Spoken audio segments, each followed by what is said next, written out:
சொல்வார்கள் பெரியோர்கள், கவனக்குறைவாக கூட தவறு செய்துவிடக் கூடாது. கவனக்குறைவாக கூட. ஏன்? அதற்கு முள் கிரீடம் ஒரு சாட்சி. எப்படி?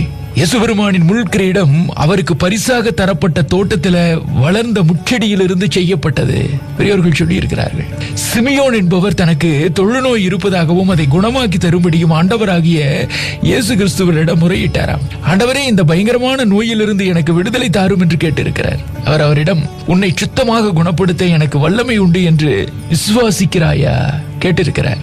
ஆமாண்டவரே, உம்முடைய வல்லமையால் என்னை குணமாக்க உம்மால் ஆகும் என நான் விசுவாசிக்கிறேன் என்று சொல்லி இருக்கிறேன். நீ விசுவாசித்தபடியே உனக்கு ஆக கடவது, உன் தொழுநோய் நீங்கி சுகம் பெறுவாயாக என்று ஆண்டவர் சொல்லி இருக்கிறார்.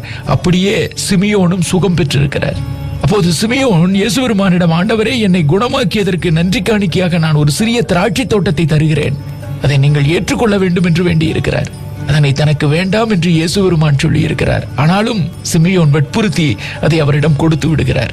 அந்த தோட்டத்தில் ஒரு முள் செடி ஒன்று இருந்திருக்கிறது. அதை முழுமையாக அகற்றிவிடும்படி அவர் சியோனிடம் சொன்னாராம். இந்த முள் செடியை முழுமையாக அகற்றிவிடு. அவரும் பணியாளர்களை அனுப்பி வைத்திருக்கிறார்.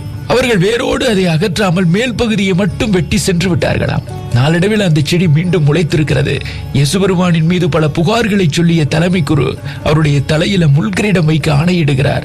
ஒரு போர் வீரன் இயேசுபெருமானின் தோட்டத்திற்கு சென்று அந்த முள்செடியை வெட்டி அதை கொண்டே கிரீடம் செய்து அவருடைய தலையில வைத்து அழுத்துகிறார். அவருடைய தலையிலிருந்து ரத்தம் வழிகிறது.